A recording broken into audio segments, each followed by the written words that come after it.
नमस्कार विद्यार्थियों।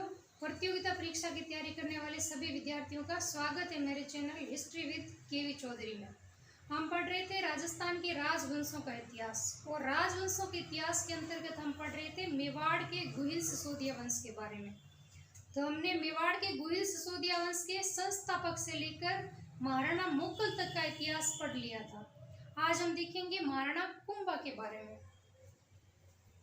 अभी हम पढ़ते हैं महाराणा कुंभा के बारे में। महाराणा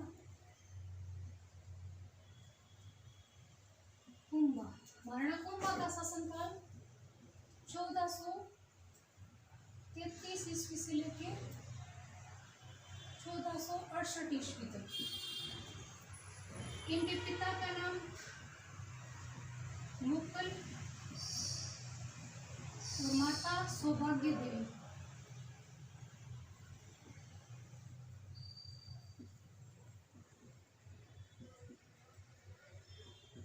माता सौभाग्य देवी। जब 1433 ईस्वी में मुकुल की हत्या कर दी जाती है, 1433 ईस्वी में मुकुल की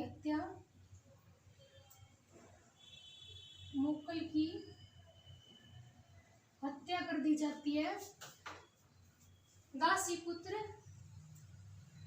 चाचा व मीरा ने। किसके साथ मिलके? मेहपा पंवार के साथ मिलके। मेहपा पंवार के साथ मिलके ये दासी पुत्र थे, पृथ्वीराज की दासी के पुत्र थे, जिन्होंने मेहपा पंवार के साथ मिलकर मुकुल की हत्या कर दी थी झीलवाड़ा नामक स्थान पे। जब ये गुजरात अभियान पे जा रहे थे तो झीलवाड़ा स्थान पे मुकुल की हत्या कर दी जाती है। और मुकुल की हत्या के बाद 1433 ईस्वी में मुकुल के पुत्र महाराणा कुंभा को शासक बनाया जाता है। और महाराणा कुंभा है वो रणमल की सहायता से, महाराणा कुंभा रणमल की सहायता से रणमल व चुंडा, जो मालवा चला गया था चुंडा, उसको वापस बुला लिया जाता है। रणमल और चुंडा की सहायता से अपने पिता के हत्यारों का हत्या करके बदला लेता है। रणमल और चुंडा की सहायता से इनकी चाचा और मीरा की हत्या कर देता है। चाचा और मीरा की हत्या कर देता है।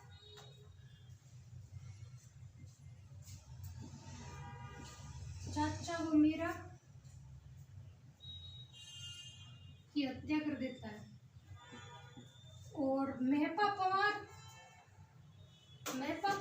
और इसका चाचा का पुत्र, मेहपा पंवार और चाचा का पुत्र, ये दोनों भागकर मालवा चले जाते हैं। महमूद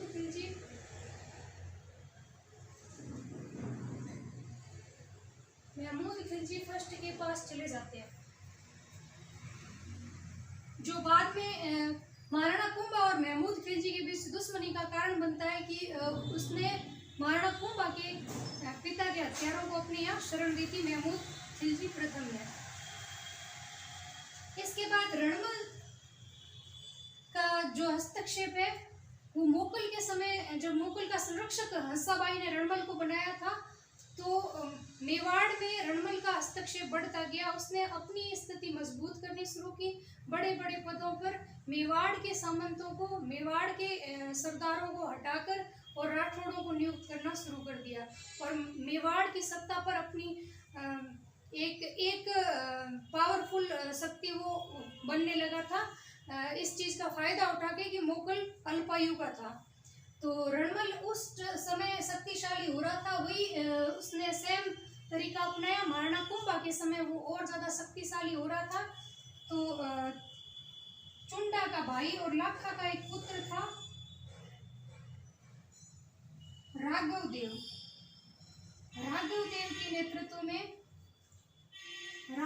के नेतृत्व में सरदारों ने, जो मेवाड़ी सरदार थे, उन्होंने रणमल का विरोध करना शुरू किया। राघव देव के नेतृत्व में सरदारों ने रणमल का विरोध शुरू कर दिया। अब रणमल इस चिढ़ने लगा और उसने राघव देव की हत्या करवा दी। रणमल ने राघव देव की हत्या करवा दी। तो कुंभा ने फिर मालवा से चुंडा को यहाँ बुला लिया और उसको समझ में आ गया कि रणमल है वो मेवाड़ पर अपना कब्जा करना चाहता है। फिर 1438 में चुंडा और मेवाड़ी सरदारों के सुझाव से महाराणा कुंभा ने 1438 में महाराणा कुंभा ने रणमल की एक दासी थी भारमली। महाराणा कुंभा ने भारमली की सहायता से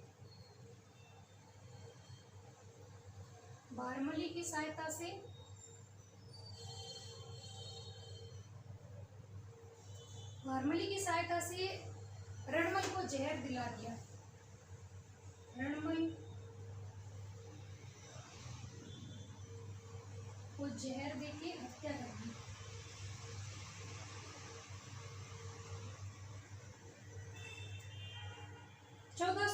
में महाराणा कुंभा ने रणमल की दासी थी भारमली, उसकी सहायता से रणमल को जहर देकर हत्या करवा दी।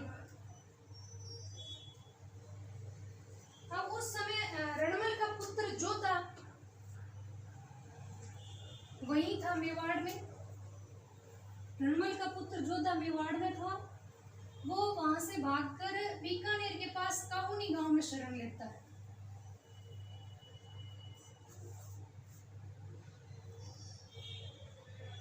रणमल का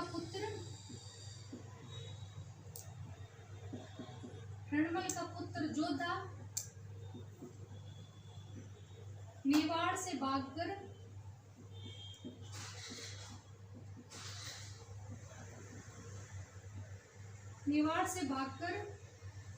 काहुनी गांव में शरण लेता है। ये काहुनी गांव बीकानेर में है।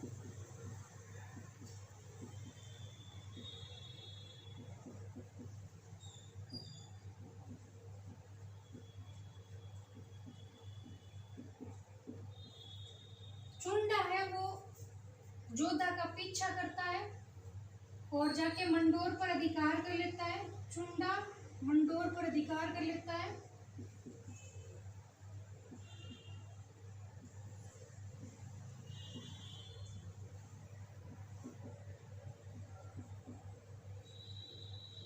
और वहां आड़ा हिंगोला को नियुक्त करता है।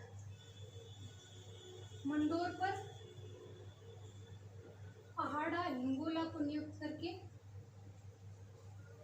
स्वयं मेवाड़ आ जाता है। अब जोधपुर का शासन भी मेवाड़ के शासकों ने छीन लिया इनसे, रणमल की हत्या कर दी और जोधा है वो काहुनी गांव में छुप के बैठा था। आगे इनमें महाराणा कुंभा और जोधा में लंबा संघर्ष चलता है और फिर हंसाबाई की मध्यस्थता से इनके बीच में आवल भावल की संधि होती है। आवल बावल की संधि होती है। आवल बावल की संधि होती है 1453 ईस्वी में। किन किन के बीच होती है? जोधा और कुंभा के बीच में। अब इस संधि के अंतर्गत सोजत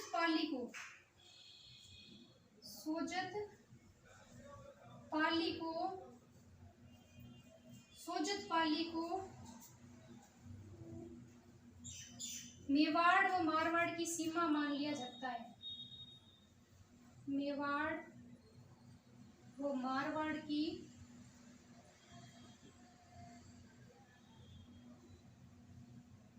सीमा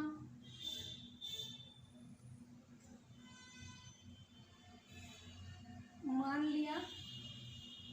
सोजत पाली को मेवाड़ और मारवाड़ की सीमा मान लिया जाता है आवल बावल की संधि द्वारा, और जोधा व कुंभा के बीच की शत्रुता खत्म हो जाती है।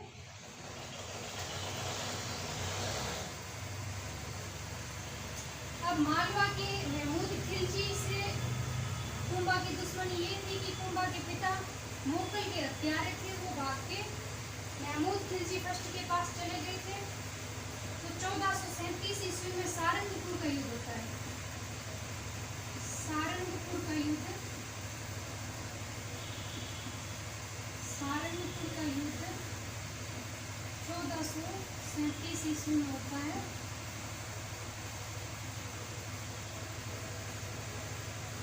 कुंभावर महमूद खिलजी फर्स्ट, कुंभावर महमूद खिलजी प्रथम, ये मालवा का शासक था। महमूद खिलजी प्रथम मालवा का शासक था। कुंभा इस युद्ध में महमूद खिलजी प्रथम को हरा देता है। महमूद खिलजी प्रथम की पराजय होती है, कुंभा इसमें विजयी होता है। तो कुंभा महमूद खिलजी प्रथम से गागरोन दुर्ग छीनकर अपने भांजे पल्लन सिंह को वहां का किलेदार बना देता है।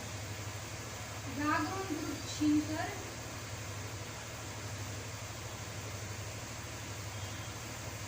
गागरोन दुर्ग छीनकर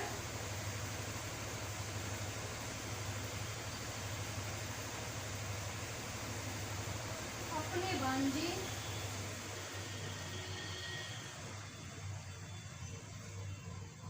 पल्लन सिंह को, ये अचलदास खिंची का पुत्र था, पल्लन सिंह को दुर्ग का रक्षक या किलेदार बना देता है, दुर्ग सौंप देता है। गागरोन दुर्ग है वो पल्लन सिंह को सौंप देता है महाराणा कुंभा। और इस विजय के उपलक्ष्य में विजय स्तंभ का निर्माण करवाता है। इस विजय के उपलक्ष्य में विजय स्तंभ का निर्माण करवाता है। चित्तौड़ दुर्ग में विजय स्तंभ का निर्माण करवाता है।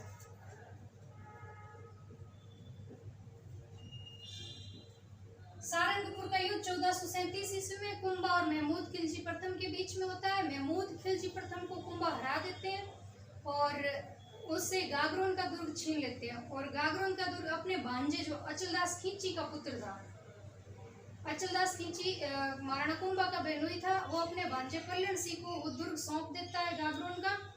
और इस विजय के उपलक्ष्य में वो विजय स्तंभ या कीर्ति स्तंभ बनाता है चित्तौड़ दुर्ग में। तो हम कुछ फैक्ट देख लेते हैं विजय स्तंभ के बारे में। मालवा विजय के उपलक्ष्य में विजय स्तंभ बनवाता है। विजय स्तंभ या इसी का नाम है कीर्ति स्तंभ। कीर्ति स्तंभ, विजय स्तंभ या कीर्ति स्तंभ, इसका निर्माण महाराणा कुंभा द्वारा करवाया जाता है। और पुनर्निर्माण महाराणा स्वरूप सिंह द्वारा, इसका निर्माण कुंभा द्वारा और इसका पुनर्निर्माण कहते हैं कि 1857 की क्रांति के समय जो मेवाड़ के शासक थे वो स्वरूप सिंह थे। और उस समय इस पे विजय स्तंभ पे बिजली गिरने से इसकी एक मंजिल है वो नष्ट हो गई थी। तो उसका पुनर्निर्माण करवाया था स्वरूप सिंह ने। स्वरूप सिंह ने। ये 9 मंजिला है और भगवान विष्णु को समर्पित है। 9 मंजिला है और भगवान विष्णु को समर्पित है।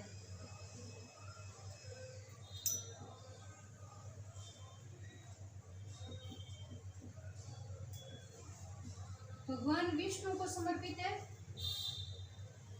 तीसरी मंजिल पर अरबी भाषा में, इसकी तीसरी मंजिल पर,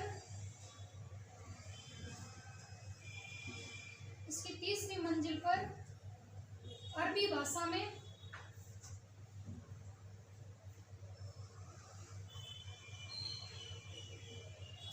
9 बार अल्लाह शब्द लिखा है। अरबी भाषा में 9 बार अल्लाह शब्द लिखा है। विजय स्तंभ के तीसरी मंजिल के ऊपर अरबी भाषा में 9 बार अल्लाह शब्द लिखा हुआ है। और राजस्थान की ये प्रथम ऐतिहासिक इमारत है। राजस्थान की प्रथम ऐतिहासिक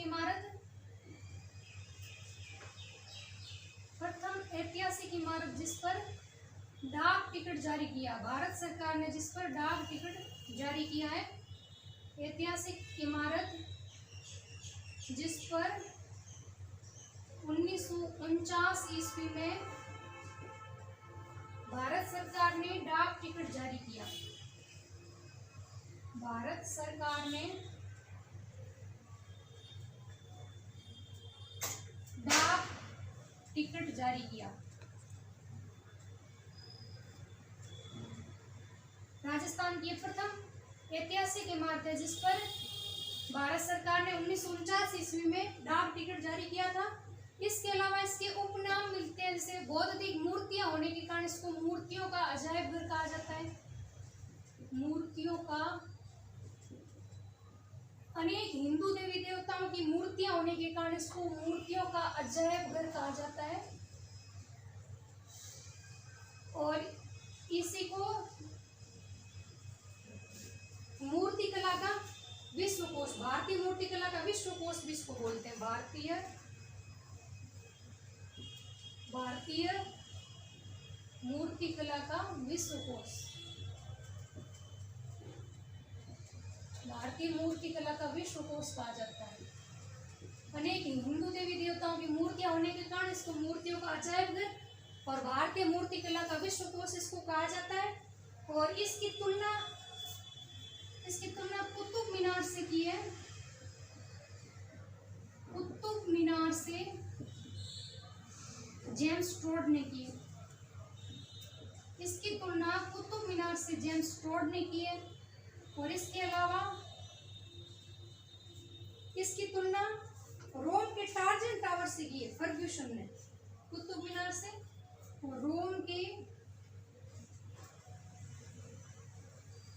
टार्जन टावर से की है फर्ग्यूसन ने।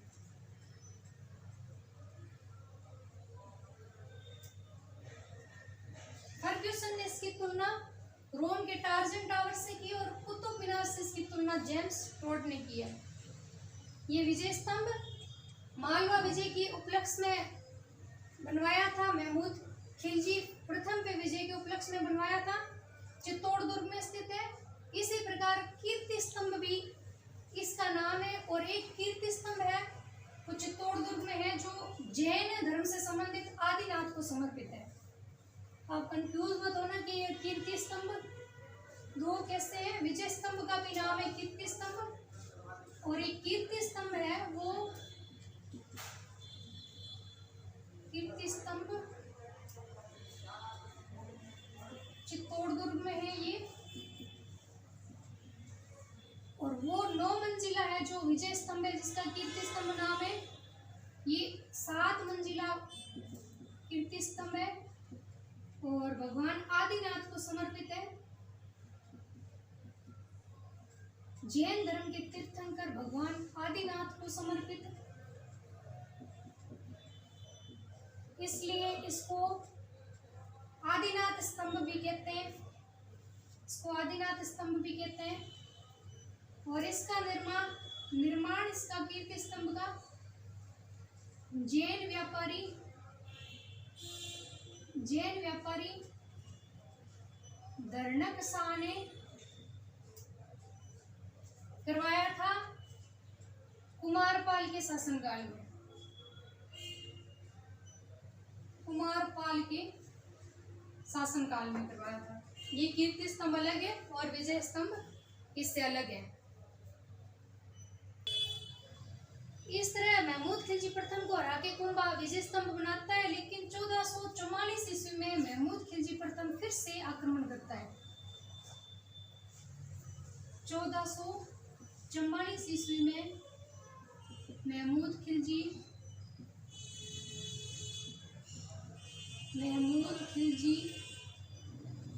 प्रथम फिर से मेवाड़ पे आक्रमण करता है। मेवाड़ पर पुनः आक्रमण करता है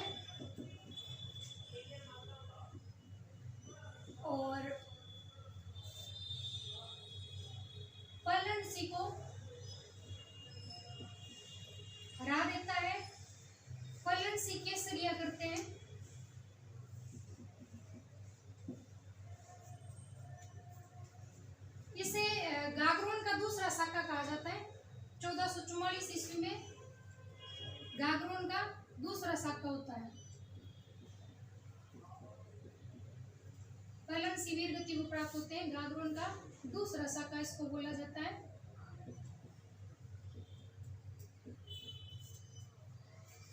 और खिलजी है वो गागरोन का नाम बदलकर मुस्तफाबाद कर देते हैं। इसका नाम गागरोन दुर्ग का नाम मुस्तफाबाद कर देते हैं।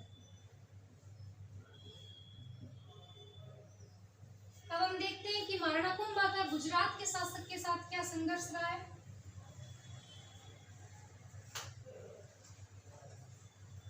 नागौर के शासक थे फिरोज खां, उसका पुत्र शम्स खां और मुजाहिद के बीच में, शम्स खां और मुजाहिद के बीच में उत्तराधिकार संघर्ष होता है। शम्स खां व मुजाहिद के बीच उत्तराधिकार संघर्ष।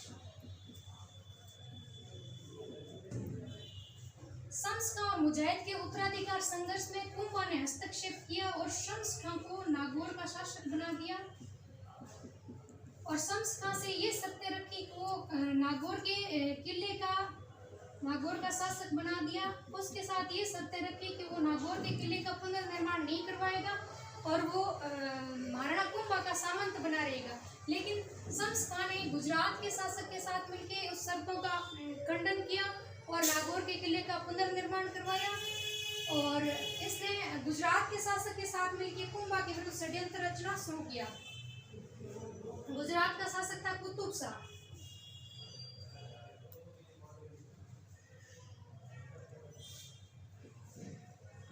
कुतुब शाह गुजरात का शासक था। उसके साथ मिलकर शम्स खां ने कुंभा के विरुद्ध षड्यंत्र रचना शुरू किया। तो 1456 ईस्वी में कुंभा नागौर पे अधिकार कर लेता है। कुंभा नागौर पर अधिकार कर लेता है।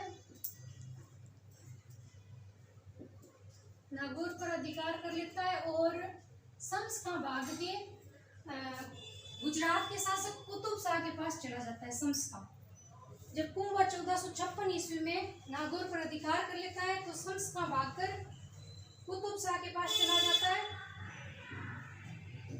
अपने सेनापति इमादुल मुल्क के नेतृत्व में इस क्षेत्र पे आक्रमण करता है कुतुब शाह और स्वयं कुंभलगढ़ पे आक्रमण करता है, लेकिन दोनों आक्रमण उसके असफल होते हैं।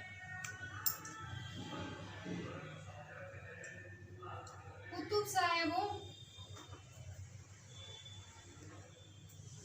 इमादुल मुल्क को, अपने सेनापति इमादुल मुल्क को आबू क्षेत्र पर आक्रमण करवाता है और स्वयं करता है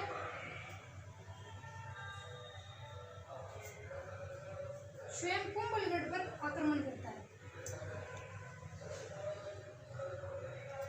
स्वयं कुंभलगढ़ पर आक्रमण करता है, लेकिन ये दोनों आक्रमण इसके असफल होते हैं। इसके बाद चंपानेर की संधि करते हैं कुतुब शाह और महमूद खिलजी फर्स्ट दोनों मिलकर कुंभा के विरुद्ध षड्यंत्र रचने के लिए चंपानेर की संधि चंपानेर की संधि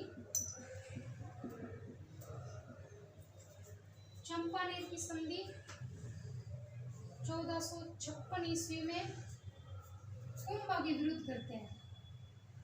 कौन कौन? महमूद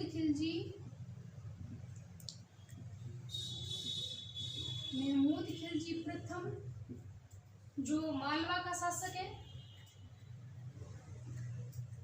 मालवा का शासक महमूद खिलजी प्रथम और गुजरात का शासक कुतुब शाह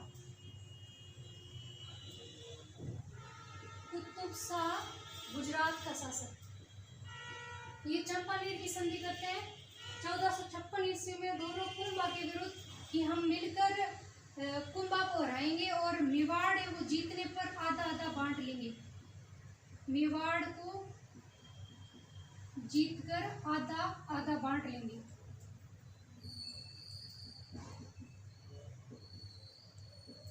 मेवाड़ को जीतकर आधा आधा बांट लेंगे। इस शर्त पे दोनों संधि करते हैं, लेकिन कुंभा इन दोनों को हरा देता है। दोनों मिलके मेवाड़ पे आक्रमण करते हैं और ऐसे सोचते हैं कि हम मेवाड़ को आधा आधा बांट लेंगे, लेकिन कुंभा इन दोनों को हरा देता है। और इसके बाद बदनूर का युद्ध में महमूद खिलजी प्रथम है, उसको महाराणा कुंभा पराजित करता है। गुजरात के शासक और मालवा के शासक मिलकर कुंभा के विरुद्ध षड्यंत्र रचते हैं, लेकिन कुंभा उनको असफल कर देता है। और फिर होता है 1457 ईस्वी में, 1457 ईस्वी में बदनूर का युद्ध या बैराटगढ़ युद्ध, बदनूर का युद्ध या इसी का नाम है बैराटगढ़ का युद्ध, बैराटगढ़ का युद्ध। इसमें महाराणा कुंभा है। बदनौर के युद्ध में महाराणा कुंभा महमूद खिलजी प्रथम को जो मालवा का शासक है महमूद खिलजी प्रथम, इसको पराजित करता है और यहाँ बदनौर में कुशाल माता का मंदिर बनवाता है। बदनौर में कुशाल माता का मंदिर इस विजय के उपलक्ष्य में बनाता है। इस तरह कुंभा ने अपने विरोधियों का दमन किया। अब हम देखते हैं महाराणा कुंभा की उपलब्धियां, सांस्कृतिक उपलब्धियां, साहित्यिक उपलब्धियां। उसमें हम सबसे पहले देखते हैं महाराणा कुंभा को कौन कौन सी उपाधियां प्राप्त थी। महाराणा कुंभा की उपाधियां देखेंगे। अभिनव भट्टाचार्य, अभिनव भट्टाचार्य, हिंदू सुल्तान, हिंदू सुल्तान, समकालीन मुस्लिम शासकों ने हिंदू सुल्तान बोला इनको। और इसके अलावा हाल गुरु, दान गुरु, छाप गुरु, चाप गुरु, और इसके अलावा इनको राणो रासो भी बोलते थे। राणो रासो एक इनकी और उपाधि थी, राणो रासो। और इसके अलावा इन्हें गजपति, नरपति, जैसे नर, सारे नरों में श्रेष्ठ नरपति, गजपति, गज को संचालन में अच्छे से निपुण था, इसलिए वीणा वादन प्रवीण, वीणा वादन में प्रवीण, वीणा वादन प्रवीण, वीणा वादन में प्रवीण था, इसलिए वीणा वादन प्रवीण कहते हैं इनको। और ये इसके अलावा वो विष्णु भक्त थे, इसलिए इनको आदि वराह की उपाधि भी प्राप्त थी। आदि वराह, विष्णु का भक्त होने के कारण आदि वराह और परम भागवत भी इनको कहा जाता था।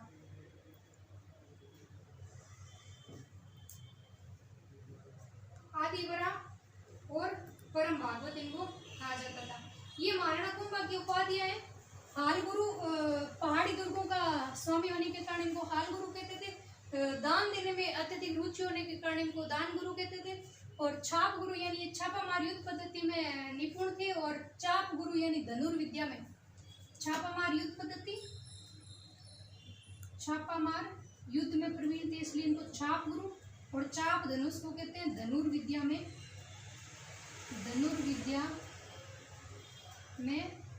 निपुण थे। और नरों में श्रेष्ठ थे, इसलिए नरपति। और उनको गज और अश्व का संचालन अच्छे से आता था, इसलिए अश्वपति और गजपति भी इनकी उपाधि थी। इसके अलावा महाराणा कुंभा को विष्णु का भक्त होने के कारण आदि वराह और परम भागवत भी कहते थे। ये उपाधियां इनकी विष्णु भक्त होने के कारण थी, विष्णु भक्त होने के कारण इनको आदि वराह और परम भागवत भी कहते थे। अब हम देखेंगे महाराणा कुंभा द्वारा लिखे गए ग्रंथ कौन कौन से, महाराणा कुंभा ने कौन कौन से ग्रंथों की रचना की है। महाराणा कुंभा के ग्रंथ, सबसे पहले संगीत राज,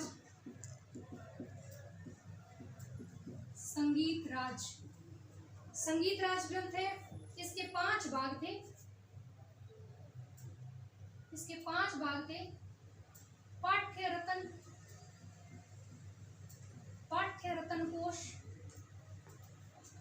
इसका सबसे जो बड़ा भाग था वो पाठ्य रत्न कोश था और सबसे छोटा भाग था वो गीत रत्न कोश था। गीत रत्न कोश, पाठ्य रत्न कोश, गीत रत्न कोश, और इसके अलावा 3 भाग इसके और थे। नृत्य रत्न कोश, नृत्य रत्न कोश, पाठ्य रत्न कोश सबसे बड़ा भाग था ये, और गीत रत्न कोश ये सबसे छोटा भाग था संगीत राज ग्रंथ का। और इसके अलावा इसके वाद्य रत्न और रस रत्न 2 और थे भाग, वाद्य रत्न कोश और रस रत्न कोश।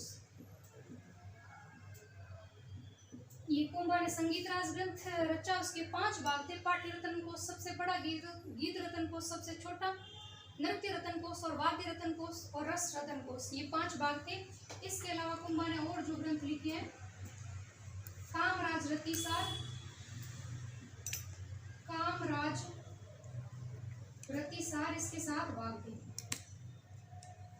कुंभा ने जो ग्रंथ लिखा कामराज रतिसार, इसके 7 भाग थे। इसके अलावा संगीत सुधा प्रबंध, सूढ़ प्रबंध, संगीत सुधा प्रबंध, संगीत सुधा प्रबंध, सूढ़ प्रबंध, संगीत सुधा प्रबंध, सूढ़ प्रबंध और संगीत क्रम दीपिका, संगीत क्रम दीपिका, संगीत क्रम दीपिका, हरिवार्तिका, हरिवार्तिका और वाद्य प्रबंध, हरिवार्तिका और वाद्य प्रबंध। ये कुंभा के महत्वपूर्ण ग्रंथ है। इनसे कंपटीशन एग्जाम में पूछा जाता है, इनके ग्रंथों के नाम पूछे जाते हैं। जैसे 4 ग्रंथ के नाम दे दिए, इनमें से कौन सा कुंभा द्वारा रचित नहीं है, या फिर कुंभा के संगीत राज ग्रंथ के जो 5 भाग है उसके बारे में, या जो कामराज रतिसार है उसके कितने भाग है, 7 भाग थे। तो ये कुंभा के महत्वपूर्ण ग्रंथ हैं जिनकी रचना कुंभा ने की। इसके अलावा कुंभा ने टीकाएं भी लिखी। टीका किसको बोलते हैं? अगर किसी ग्रंथ का हम संक्षेपण करते हैं, उसका सार लिखते हैं तो उसको टीकाएं बोलते हैं। और कुंभा ने टीकाएं लिखी थी, 3 ग्रंथों पे टीकाएं लिखी थी। गीत गोविंद की टीका, गीत गोविंद ग्रंथ था, ये जयानक का था, सॉरी जयदेव का था। गीत गोविंद जयदेव का ग्रंथ था, इस पे टीका लिखी, उसका नाम है रसिक प्रिया। कुंभा ने गीत गोविंद की टीका लिखी, रसिक प्रिया। इसके अलावा चंडी शतक ग्रंथ है जिसकी रचना की थी चंडी शतक की सारंगधर ने चंडी शतक की रचना की थी। और इसके अलावा संगीत रत्नाकर, जो बाणभट्ट ने लिखा संगीत रत्नाकर, इन तीनों ग्रंथ पे महाराणा कुंभा ने टीकाएं लिखी थी। ये ग्रंथ है बाणभट्ट का। इन तीनों ग्रंथों पे महाराणा कुंभा ने टीकाएं लिखी थी। और इसके अलावा कुंभा ने नाटक भी लिखे थे। कुंभा एक कुछ कोटि का लेखक था, उसने नाटक भी लिखे थे जिसमें प्रमुख है नंदिनी व्रत, नंदिनी व्रत, सेकंड रस नंदिनी,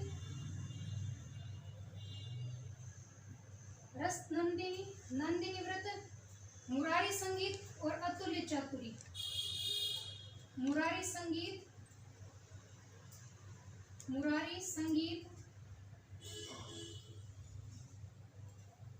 और अतुल्य चातुरी।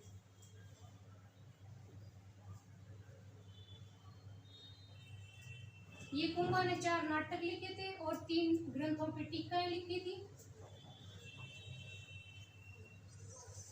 अब हम देखेंगे कुंभा की जो स्थापत्य कला से संबंधित उसकी उपलब्धियां हैं कुंभा की, उसके बारे में जानेंगे हम।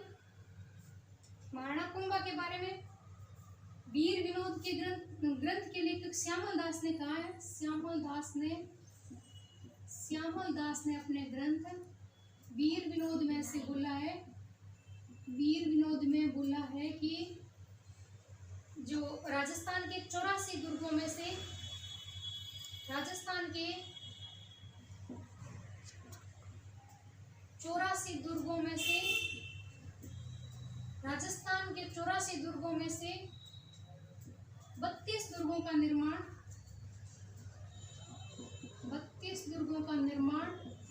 महाराणा कुंभा ने करवाया था। 32 दुर्गों का निर्माण महाराणा कुंभा ने करवाया और स्थापत्य कला में अपना विशिष्ट योगदान दिया। ये बात कौन लिखते हैं? कवि राजा श्यामल दास लिखते हैं और अपने ग्रंथ वीर विनोद में लिखते हैं। तो महाराणा कुंभा ने कौन कौन से दुर्गों का निर्माण करवाया? महाराणा कुंभा ने कुंभलगढ़ दुर्ग राजसमंद में बनवाया। कुंभलगढ़ दुर्ग राजसमंद में महाराणा कुंभा ने कुंभलगढ़ दुर्ग का निर्माण करवाया। इसके सबसे ऊंचे भाग को कटारगढ़ कहा जाता है। कटारगढ़ जहाँ महाराणा प्रताप का जन्म होता है, और कटारगढ़ को मेवाड़ की आंख कहा जाता है। सबसे ऊंचा भाग, यहाँ से पूरा मेवाड़ दिखता है। मेवाड़ की आंख इसको कहा जाता है, मेवाड़ की आंख कहा जाता है कटारगढ़ को। कुंभलगढ़ दुर्ग का निर्माण करवाया। इस कुंभलगढ़ दुर्ग का शिल्पी था मंडन। शिल्पी कुंभा का दरबारी शिल्पी था वो मंडन। और ये कुंभलगढ़ मेवाड़ की आपातकालीन राजधानी था। ये मेवाड़ की आपातकालीन राजधानी था। मेवाड़ की आपातकालीन राजधानी कुंभलगढ़ दुर्ग रहा है। इसका कहते हैं कि 36 किलोमीटर इसका परकोटा है। 36 किलोमीटर परकोटा है इसका, चारों ओर का परकोटा है वो 36 किलोमीटर है। और इसको राजस्थान के एट्रस्टन की संज्ञा दी गई है। एट्रस्टन की संज्ञा दी गई है। कटारगढ़ को मेवाड़ की आंख कहते हैं। इसका शिल्पी मंडन था। आपातकालीन राजधानी ये, और इसका 36 किलोमीटर का परकोटा है। और इसको एस्ट्रस्टन की संज्ञा दी गई है। राजस्थान के एस्ट्रस्टन की संज्ञा दी गई है। इसके अलावा कुंभा ने और जो दुर्ग बनाए उनमें प्रमुख थे अचलगढ़,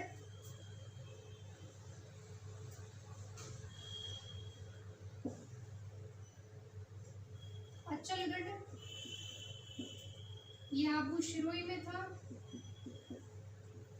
इसके अलावा बसंतगढ़ सिरोही में 2 दुर्ग बनवाए थे, अचलगढ़ दुर्ग और बसंतगढ़ दुर्ग। इसके अलावा बोमट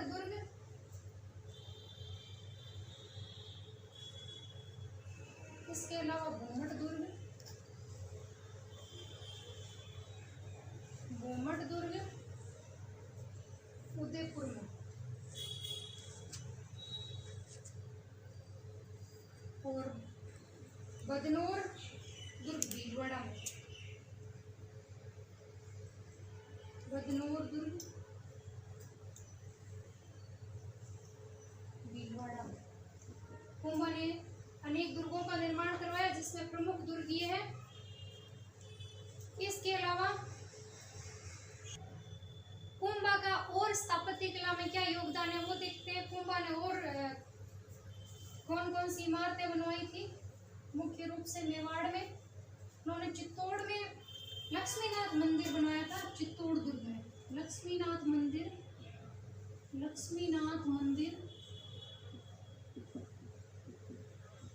चित्तौड़ दुर्ग में बनवाया। लक्ष्मीनाथ मंदिर का निर्माण करवाया चित्तौड़ दुर्ग में। इसके अलावा इन्होंने कुंभ श्याम मंदिर बनवाए थे 3 जगह पे। चित्तौड़ दुर्ग के अलावा कुंभलगढ़ अचलगढ़, कुंभलगढ़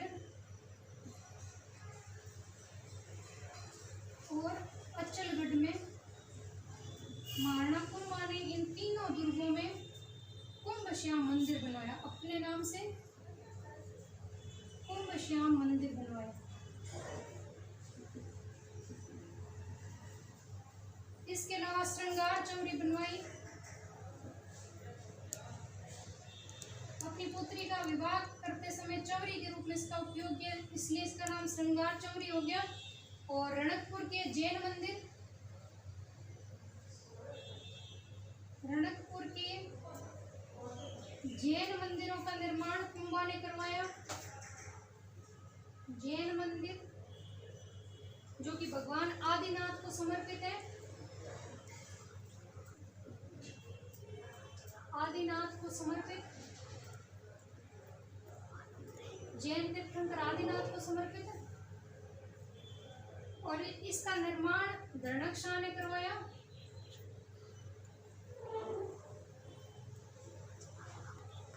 और इन मंदिरों का शिल्पी था वो देवपाल था। कई एग्जाम में पूछा गया है, रणकपुर के जैन मंदिरों का शिल्पी देवपाल। और इस मंदिर का उपनाम है वो स्तंभों का अजैबघर, स्तंभों का अजैबघर। इसको स्तंभों का अजैबघर क्यों कहते हैं? स्तंभों का अजैबघर क्योंकि इसमें बौद्ध अधिक 1400 लगभग 1444 स्तंभ है, इसलिए इसको स्तंभों का अजैबघर कहा जाता है। अब हम देखते हैं महाराणा कुंभा के दरबारी विद्वान कौन कौन थे। महाराणा कुंभा के दरबारी विद्वानों के बारे में देखते हैं। महाराणा कुंभा खुद एक विद्वान था और वो विद्वानों का संरक्षक था। महाराणा कुंभा के दरबारी विद्वान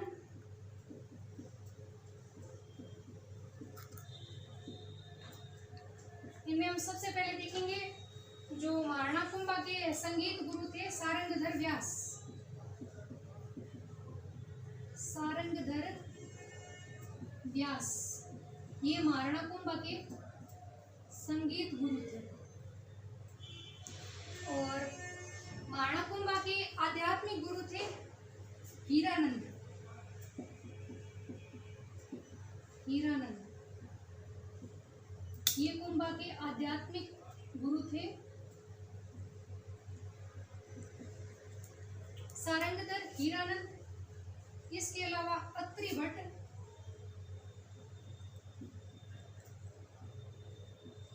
महेश भट्ट,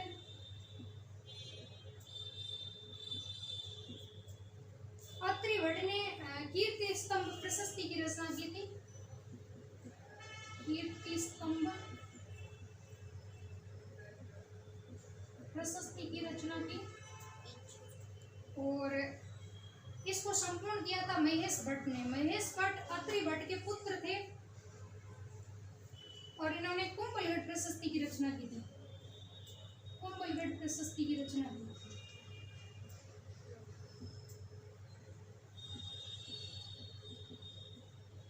कुंभलगढ़ प्रशस्ति की रचना की थी महेश भट्ट ने। इसके अलावा कुंभा के दरबार में उनकी पुत्री रमाबाई भी संगीत में निपुण थी। संगीत में निपुण रमाबाई, कुंभा की पुत्री, संगीत में निपुण होने के कारण इसको भाग्येश्वरी की उपाधि प्राप्त थी। भाग्येश्वरी संगीत में निपुणता के कारण कुंभा की पुत्री भाग्येश्वरी के नाम से जानी जाती थी। इसके अलावा कर्णा व्यास,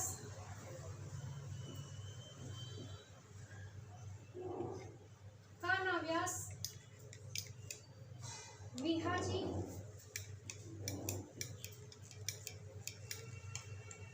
मंडल, जो वास्तुशिल्पी था मंडल, गोविंद,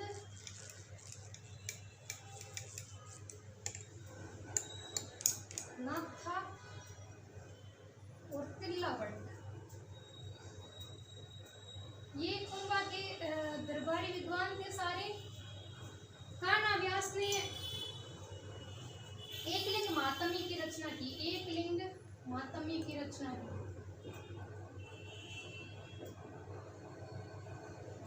एक लिंग मातमी का जो प्रथम भाग है वो राजवर्णन के नाम से जाना जाता है, राजवर्णन के नाम से जाना जाता है। इसकी रचना कुंभा ने स्वयं की थी। कुंभा का दरबारी कान्हा व्यास ने एक लिंग मातमी की रचना की और इसका जो प्रथम अध्याय राजवर्णन के नाम से जिसकी रचना कुंभा ने स्वयं की थी। इसके अलावा मेहा जी ने तीर्थमाला ग्रंथ, इन्होंने तीर्थमाला ग्रंथ लिखे और मंडन शिल्पी था जिसने कई ग्रंथ लिखे हैं, वास्तुसार, वास्तुसार, देव मूर्ति प्रकरण, देव मूर्ति प्रकरण, वास्तुसार, देव मूर्ति प्रकरण, रूप मंडन, कोदंड मंडन, कोदंड मंडन, रूप मंडन और राजवल्लभ, इतने ग्रंथ सारे लिखे थे मंडन ने, जो कुंभा के दरबार में शिल्पी था। इसने वास्तुसार, देव मूर्ति प्रकरण, रूप मंडन और कोदंड मंडन की और राजवल्लभ ग्रंथ की रचना की। और गोविंद मंडन का पुत्र था, इन्होंने लिखे हैं द्वार दीपिका, उद्धार धोरणी, द्वार दीपिका, उद्धार धोरणी और कला निधि व सार समुच्चय, कला निधि और सार समुच्चय, ये ग्रंथ लिखे हैं गोविंद ने, जो मंडन का पुत्र था। और इसके अलावा नाथा ने, जो मंडन का भाई था, इसने वास्तु मंजरी ग्रंथ की रचना की थी, वास्तु मंजरी। तो ध्यान ये रखना है कि वास्तु मंजरी तो नाथा की है और वास्तु सार है ये मंडन का है। वास्तु सार किसने लिखा है? मंडन ने। और जो वास्तु मंजरी है वो नाथा ने लिखी है। ये थे कुंभा के दरबारी विद्वान जिन्होंने कुंभा के समय में अपने साहित्यिक उपलब्धियों को बढ़ाया। और कुंभा के दरबार में कुछ जैन विद्वान भी रहते थे। कुंभा के दरबार में जैन विद्वान रहते थे। सोमदेव,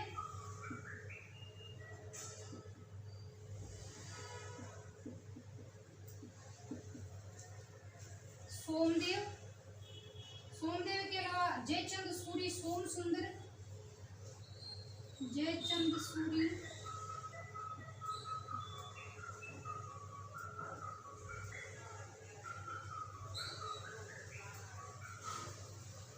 सोम सुंदर और भुवन कीर्ति,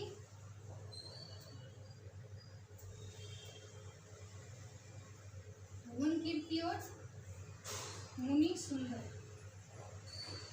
ये कुंभा के दरबार में जैन विद्वान थे। मुनि सुंदर, भुवन कीर्ति, सोम सुंदर, जयचंद सूरी और सोमदेव, ये जैन विद्वान थे। कुंभा ने जैन धर्म पर लगाकर था, जैनों पर लगा तीर्थ कर हटा दिया। कुंभा ने जैनों पर लगा जैन धर्म को संरक्षण दिया था और जैनों पर लगा तीर्थ कर है वो हटा दिया। कुंभा को अंतिम समय में उन्माद रोग हो गया था, पागलपन, उन्माद रोग हो गया, उन्माद रोग हो गया।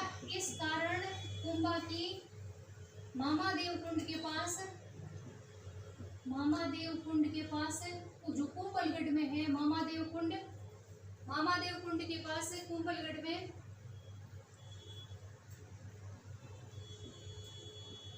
इसके पुत्र उदा ने हत्या कर दी। उदा ने इसकी हत्या कर दी। 1468 ईस्वी में उन्माद रोग हो गया था। अंतिम समय में मामादेव कुंड जो कुंभलगढ़ दुर्ग में बना हुआ है उस कुंड के पास इसके पुत्र उदा ने इसकी हत्या कर दी।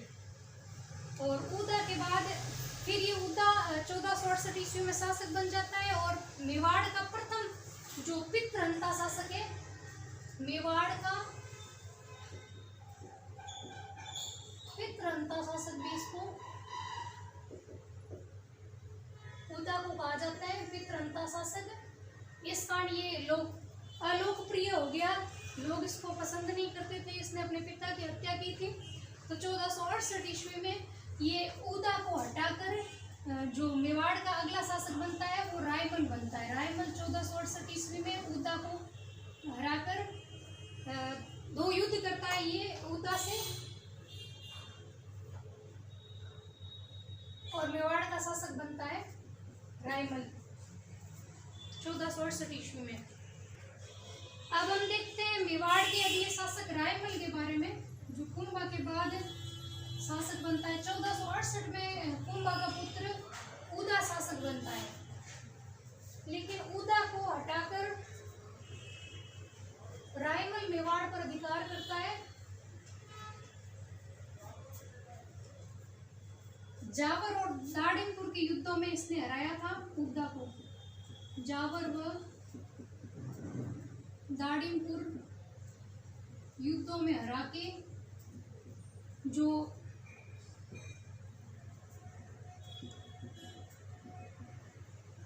हराकर मेवाड़ का शासक बनता है रायमल। 1473 ईस्वी से लेके रायमल का शासनकाल होता है 1509 ईस्वी तक।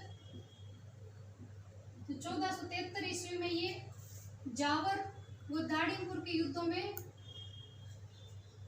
उदा को हराकर और मेवाड़ का शासक बनता है रायमल। और इसने मालवा के व्यास खां को भी पराजित किया। मालवा के व्यास शाह को पराजित किया।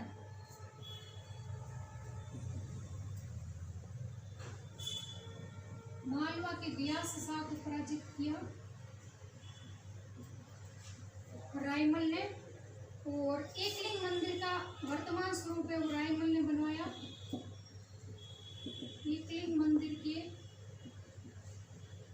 वर्तमान स्वरूप का निर्माण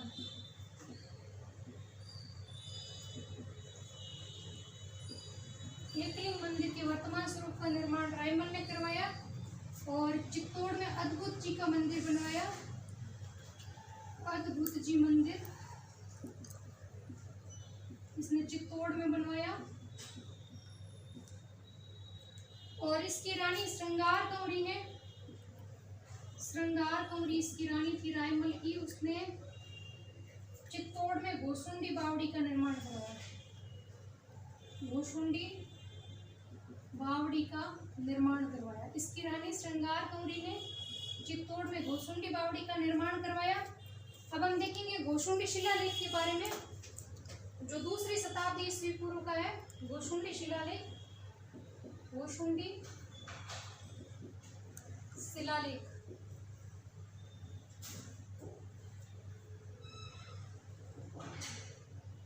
जो 2री शताब्दी ईस्वी पूर्व का है। जो 2री शताब्दी ईस्वी पूर्व का है घोसुंडी शिलालेख। इस घोसुंडी शिलालेख से हमें क्या क्या जानकारी मिलती है? ये भागवत वैष्णव संप्रदाय का, भागवत या वैष्णव संप्रदाय की जानकारी देने वाला, भागवत या वैष्णव संप्रदाय की जानकारी देने वाला प्राचीनतम अभिलेख घोसुंडी शिलालेख प्राचीनतम अभिलेख है।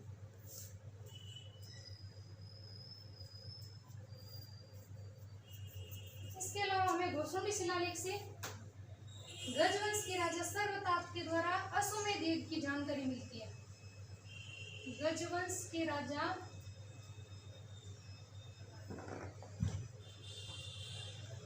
सर्वताप द्वारा अश्वमेध यज्ञ की जानकारी मिलती है। तो घोसुंडी शिलालेख के बारे में क्या याद रखना है कि ये किस समय का है? 2री शताब्दी ईस्वी पूर्व का है। और ये इंपॉर्टेंट क्वेश्चन बनता है कि राजस्थान में सबसे पहले जो भागवत या वैष्णव संप्रदाय के बारे में जो प्राचीनतम प्रमाण मिलता है वो प्राचीनतम अभिलेख है, वो घोषुंडी शिलालेख है। अब हम देखेंगे कि रायमल के बाद शासक कौन बनता है। इसके रायमल के पुत्र थे, रायमल के पुत्र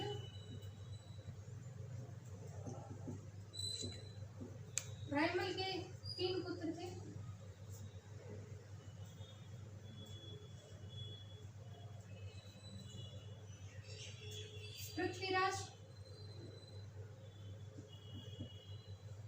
पृथ्वीराज, जयमल और राणा सांगा।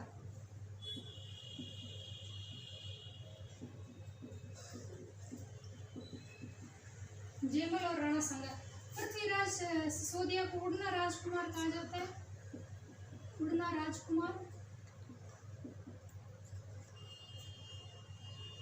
रानी तारा के नाम पे इसने अजमेर के दुर्ग का नाम तारागढ़, इसने अपनी रानी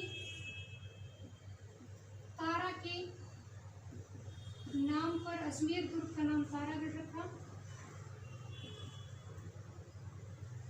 अजमेर दुर्ग का नाम तारागढ़ रखा।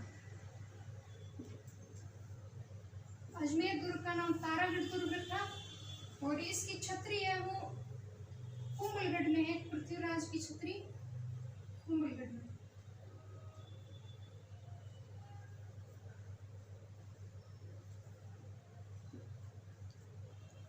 कहते हैं कि सिरोही के शासक जगमाल, सिरोही का शासक था, उसने लड्डू में जहर मिला के इसकी हत्या कर दी थी। इसकी बहन थी आनंदबाई। एक पुत्री भी थी, रायमल की एक पुत्री भी थी आनंदबाई, जिसका पति था सिरोही का जगमाल। इसने पृथ्वीराज चौहान को लड्डू में जहर मिला के दे दिया था। और जयमल है ये सोलंकियों से लड़ता हुआ मारा गया, सोलंकियों से युद्ध करते हुए मारा गया।